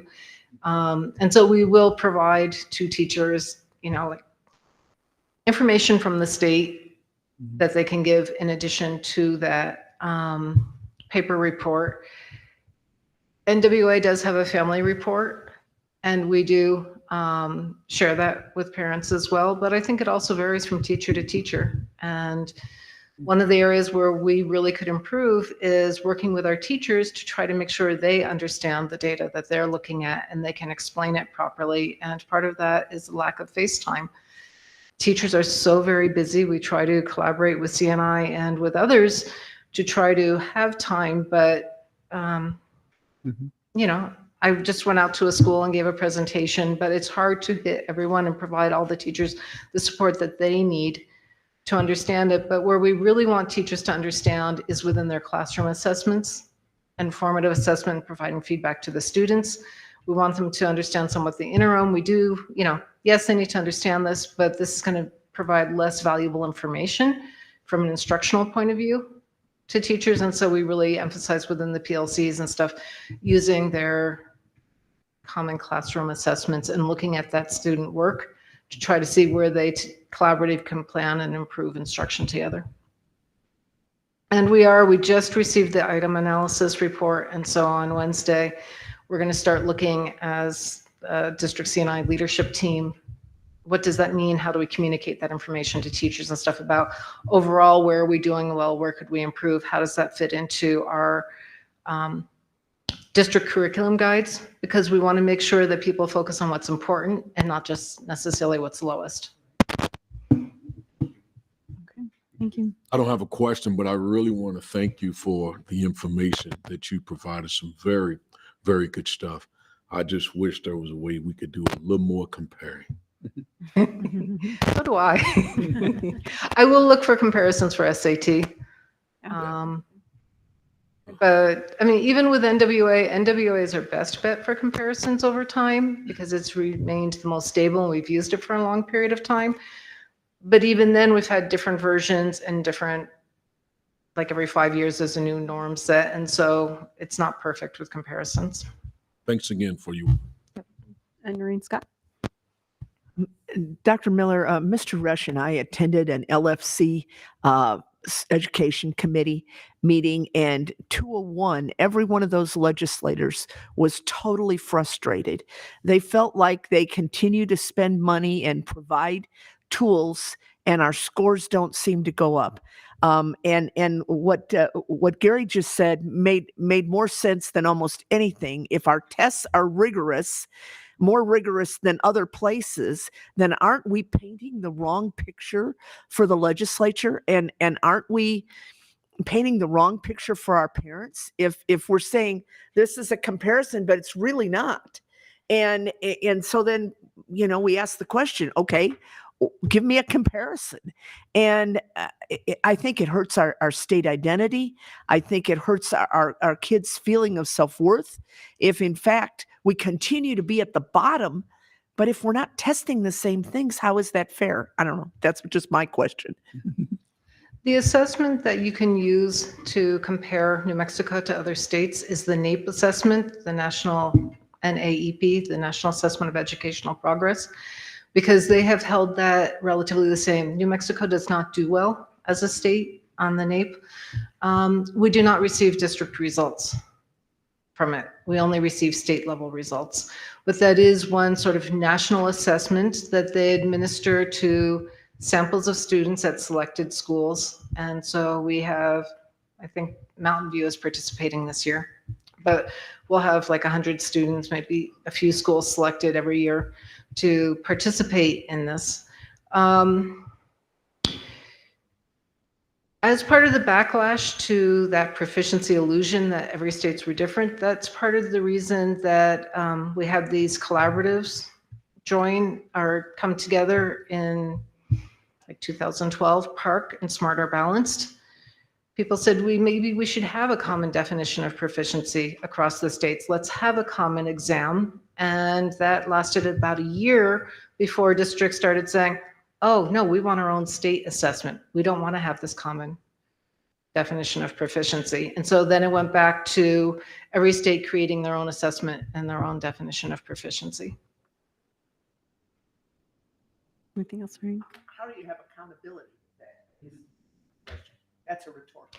And I would say that New Mexico has tried to sort of peg it to NAEP. They don't want to have a big discrepancy and say, oh, 80% of our students are proficient, but they're not doing well on this national assessment. So we do have, rigorous tests. For example, I brought a few samples of third grade. They're not the actual item, but what they are. Identify visual fraction models that show why two fractions are equivalent. Solve word problems involving the four operations, and identify the amount of liquid in a container shown and solve a subtraction word problem involving liquid volume. That's third grade math.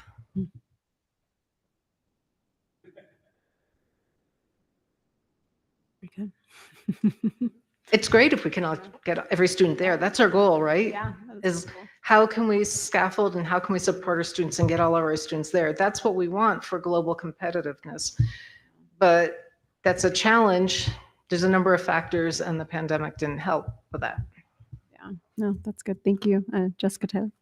Just a few comments. Thank you so much for the presentation. And I think it's important that we highlight that this will be a baseline year for setting the standard, and there might be good and bad that comes with that, because I think, it is human nature to want to compare to everything. It might be a saving grace to not compare things now compared to pre-pandemic, just for everybody's morale. So just to ask for patience from our parents and our public, because it is what it is, right? We can't go back. We did change tests. And so I think it's important to highlight that fact that we'll have to be patient, understand that it's a baseline year, and that we're going to be a few years out from really making any type of comparisons internally for the district. Thank you. And then Dr. Cleveland? Well, just a couple of things. I think, that issue of, you looked on the chart from Illinois having the easiest test to, Massachusetts, I think, or whoever was the most difficult. And you have all of this in between. It does make it very hard. And I know what parents really, what they want is they really just want a picture of how's my child doing. Mm-hmm. That's really all they really want to know. And so, I know there were many drawbacks to that. I'm not in any way advocating we should go back. But in the old days, we had norm reference tests that came in and you said, your child did better than 90% of the kids in English. They did better than 60% of the kids in math. And they did better than 75% of the kids that took the test of the country in science. And people said, okay, understand that. In the effort to be more thorough and to get, to drill down in, it has become incredibly complex. And so I understand what Gary's saying of just tell me how my child's doing and how they're doing in comparison to other children within the state and then nationally. Just want to know, how are we doing? So I think that it is very confusing, and it's very easy. To your point, it almost seems like we have a death wish in New Mexico to make us look as bad as possible. Sometimes that's how it feels, But again, trying to get that get a good balance between, having enough sufficient information, setting rigorous standards so we move toward that. But I will tell you several years ago, now many years ago when I was in Texas, I was in a district and we had 90% proficiency. I know that if I had taken the test in New Mexico at the same time, it wouldn't have looked that way as I saw the test. So it is extremely complex. Here's the bottom line out of all of it. Our kids didn't do as well as they should have this year. And I think we all know that, and we're all committed to moving forward. Yes, we had the second best. But for example, one of the things you can look at is we've never beat Los Alamos. We've tried hard over the years, but we've been a lot closer than we are right now. So for me, that's an indicator. It's not official, but it's one that we look at and say, we need to ramp things up. The other is, I would just leave with you. I mean, we had so many conversations at the board table where I heard some of you say, let's just focus on social, emotional, and get those kids through, keep them in school. And I don't know, we really have to think about what our students went through last year. In some cases, we're looking back in some of our cabinet discussions, maybe we even did too much for kids. Maybe we gave them too easy a pass on some things. And maybe we did the heavy lifting instead of the students in some cases. And now they're having to come back and pick up that responsibility again and be more responsible for their own work again. I don't know if that's true or not. I've heard that from some of our staff. But the bottom line is we've got to move from where we are.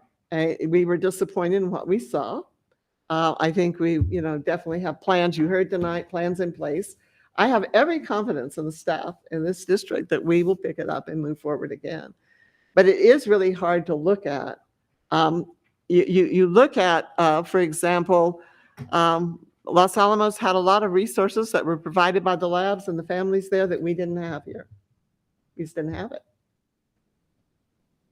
But then in other cases, we saw districts that we thought had less than we had, and we were surprised at how well some of those schools did. So I think the last 2 years are a mystery. I mean, they just are a mystery to us. In some cases, we thought we would have done better than we did. So I think, we're just all committed. It's a new baseline year, and we'll learn and we'll move forward. but it's just, some of it is very puzzling as I look at some of those numbers, and I think it just doesn't even make a whole lot of sense to me. But hopefully in a year with a new baseline, we'll see where we're going and we'll get a better feel for it. I also, in some of the areas we look at, I think we've even had questions about whether the data is accurate. And I know some other districts this morning were talking about their concern that they don't think all their data is accurate. But that happens in a baseline year. So the bottom line is that we need to do better. We need to move forward. And I think everybody knows that. And we will. But there were so many variables last 2 years that makes it really hard, I think, to fairly assess how students did. One of the things that we will be sharing with you, but one of the things a couple of you have asked is, how did we do in the remote environment versus how did we do on those that were not in remote? And what we found is remote did far worse. So we know now. I mean, we'll know that, and we'll have that data again for the second year, but it wasn't good. So it's I don't know. I'm feeling kind of radical right now, but one of the things that I really am, I'm feeling kind of radical. I shared that this afternoon. I'm almost wanting to take the Chromebooks out of the classroom for a while, because our students have become so dependent on them, and even when class is going on, they're on that Chromebook. And they're not always on that Chromebook doing what they're supposed to be doing. Or it sets up an expectation, oh, all the assignments are on Chromebook and I can do them later. I don't have to do anything in class right now. And so I think, we just have a lot of thinking to do about where we want to move instructionally. But, the comparison to other districts and state, well, we didn't do so poorly, but it's certainly not to the standard that we want to do things here in Rio Rancho at all. Okay, well, thank you. Thank you. Thank you. I appreciate that.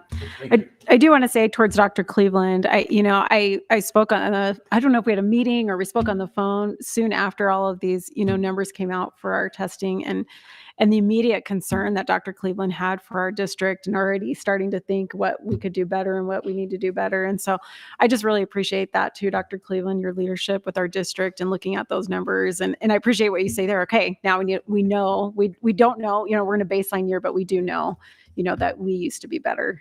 And so we need to get there. So thank you for leading us that way. We did a lot of things. For example, we brought all elementary in through the pandemic, K through 3. And I think that helped some, but it didn't end up with as much of a gain as we thought it would, compared to some that didn't. Or, we changed our model for secondary 3 times, trying to be more responsive to kids. And we didn't really see that pay off in the way we had hoped. What's so frustrating is to see how hard our staff worked, and it didn't produce the results they wanted. That's what, if I felt like everybody sat around and hadn't done anything, that would be one thing. But that's not the case. And so it's just a matter of doing the right things. But I think during the pandemic, honestly, we didn't know what the right things were. Yeah. And hopefully we never have to do that again. I think that's true across many industries, not just education, but the medical industry. A lot of industries we didn't know what we were doing. We were doing the best we could. Yeah, no, I agree. I know we can look back now and see, but it's hard when you're in the moment. So, well, thank you. Thank you, everyone. Thanks again, Dr. Miller. So we will now go to item I, which is to approve the consent agenda. Any questions on that consent? No. Board Member Tyler will make a motion to approve the consent agenda. Board Member Jeff Morgan, a second. Okay, we have a motion by Jessica Tyler and a second by Jeffrey Morgan. All in favor? Aye. Aye. Any opposed? Okay, motion carries 5-0. Okay, moving into our business portion, item A, our only business, our business item tonight is to consider the adoption of a resolution 22-001 open meetings resolution. Lauren Hatch, our chief counsel, is here to present. Here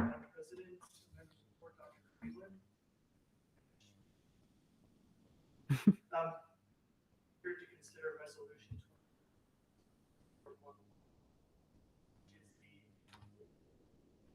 Yeah, we can. I can hear you. I think you're on there. It's the annual notice resolution for the Meetings Act. Essentially, the Meetings Act requires any public body consider at least once a year what is the reasonable notice that they need to give.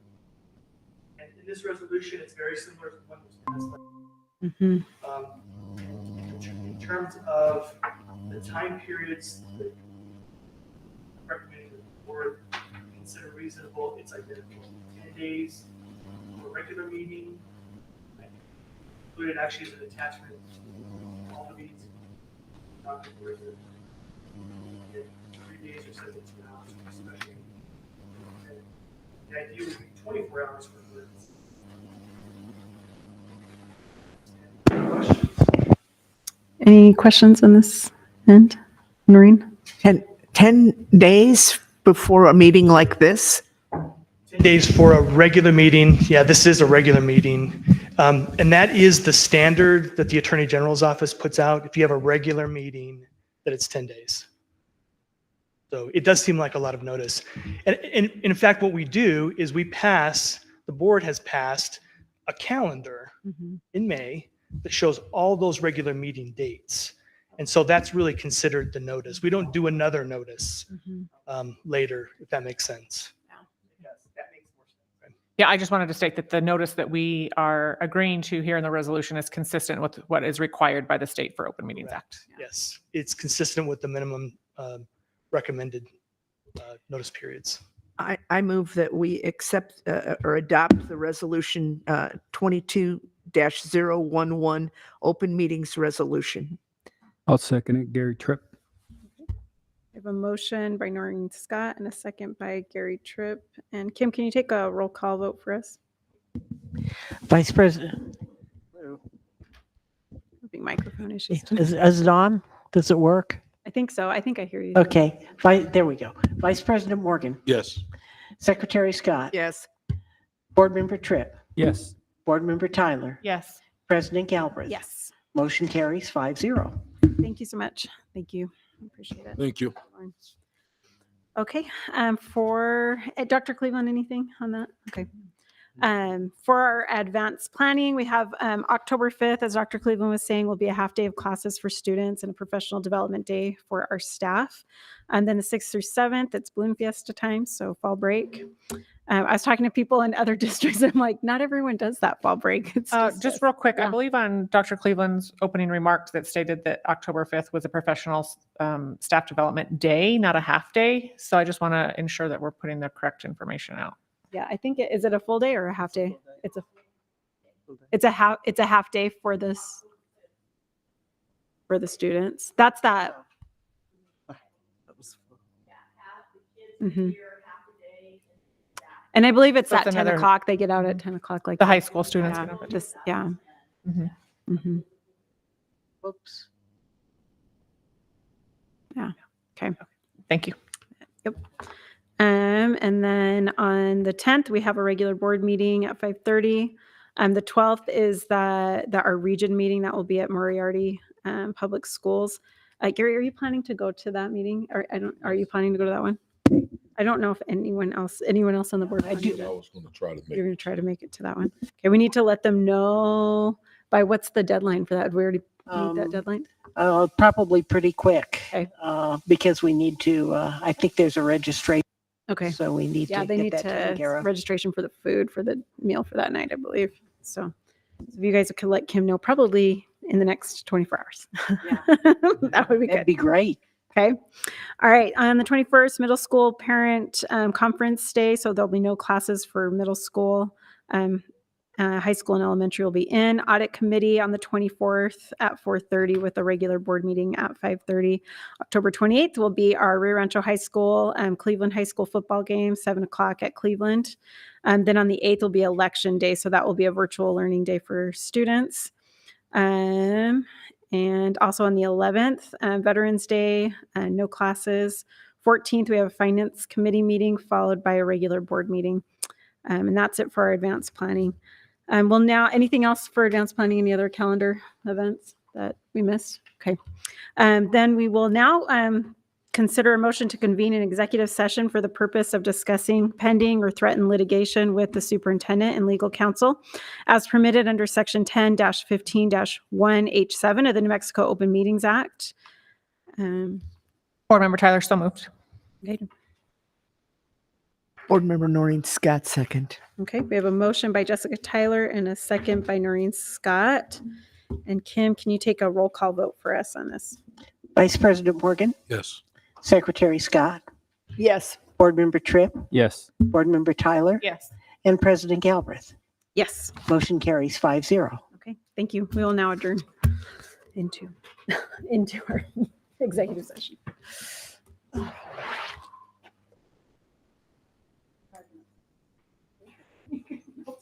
And you do not need to come back afterwards about, okay. I just need to know when you.